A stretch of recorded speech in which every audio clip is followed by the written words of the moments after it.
حدیث والی پڑھے، میں تو حدیث والی سنائی ہے ساری. لیکن اپنی طرف سے اگر یہ دروازہ کھول دیا جائے کہ دعائیں اپنی پنجابی میں، فارسی میں، انگلش میں پڑھے، یہ نماز کے مفہوم کے خلاف ہے. اس لیے جو قرآن و حدیث دونوں کے اندر دعائیں ہیں وہ پڑھ لے. اور اگر کوئی ایسے اپنی حاجت، اپنی ضرورت ہے جس کے بارے میں اس کو دعا نہیں آتی، تو بھائی نیت تو اللہ تعالیٰ نے دی ہے. تو میں نے بتایا ہے ربنا آتنا فی دنیا کے ساتھ ہی کام بن جائے گا. جی نہ، یہ درمیان میں ٹچو لایا ہے. قرآن پاک کی دعا کے درمیان گھسیڑے الفاظ، کوئی یہ پڑھنے کی ضرورت نہیں. نہ قرآن میں ہے نہ حدیث میں ہے، نہیں ہے. اس لیے جی بڑے اچھے ہیں. میں آپ کو ایک اپنی زندگی کا واقعہ پیش کرتا ہوں.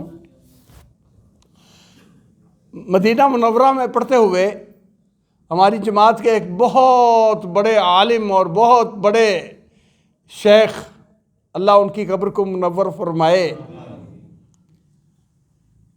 وہ آئے مسجد نبوی میں تحیۃ المسجد پڑھی. میں بھی ان کے ساتھ تھا. آپ دیدہ ہوئے، اس منظر کی کیفیت بڑی عجیب تھی. مجھے کہنے لگے یہاں الصلاۃ والسلام علیکہ یا رسول اللہ پڑھا جا سکتا ہے؟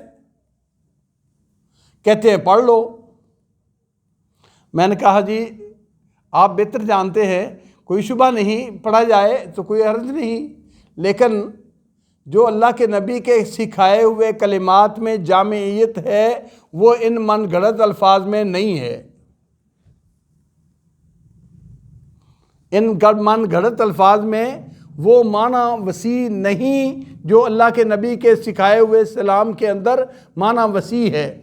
اس میں زیادہ سے زیادہ کیا، الصلاۃ والسلام علیکہ یا رسول اللہ، درود و السلام ہوئے توڑے دے اللہ دے رسول، بس. اور اس میں کیا ہے، السلام علیکہ ایہا النبی ورحمۃ اللہ وبرکاتہ، السلام علینا وعلی عباد اللہ الصالحین. رحمت بھی، برکت بھی اور صلوات بھی، پھر اپنے لیے بھی، ساری کائنات کے مسلمانوں کے لیے بھی. اس سے زیادہ اور وسیع کلمہ کون ہو سکتا ہے؟ یہ اسلام سکھایا ہوا ہے سرکار دو عالم کا، اور یہ اسلام بنایا ہوا ہے من گھڑت. اب دیکھ لیجئے دونوں کے معنی میں کتنا فرق ہے. حضرت جب روضے پر تشریف لگائے تو وہی پڑھا جو نبی صلی اللہ علیہ وسلم کا سکھایا ہوا تھا، السلام علیکہ ایہا النبی ورحمۃ اللہ وبرکاتہ. اللہ کے نبی کے الفاظ میں بڑی برکت ہے. میں تو ایک بڑے تنگ دلی سے، کئی دفعہ تنگ دل ہوتا ہے، اگر آپ کا مرشد، آپ کا پیر، آپ کا دوست کوئی کلمہ آپ کو بتا دے یہ پڑھا کرو، حالانکہ کلمات سارے اچھے ہیں، آپ کہتے ہیں میرے مرشد کا بتایا ہوا ہے، میں نے اس کو تو پڑھنا ہی ہے.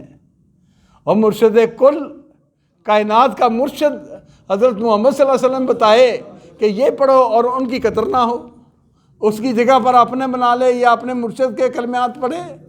کیسی ناانصافی ہے، کیسی ناانصافی ہے، اور کیسی غلط تقسیم ہے، ظلم والی تقسیم ہے.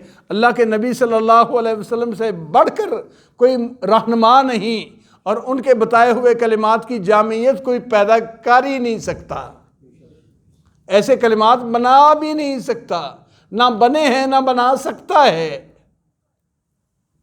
اللہ کے رسول کو اللہ نے جو فصاحت، جامعیت دی تھی وہ دوسروں کو نصیب نہیں ہوئی، وہ دوسروں کو نصیب نہیں ہوئی. جی جی جی جی جی جی جی جی جی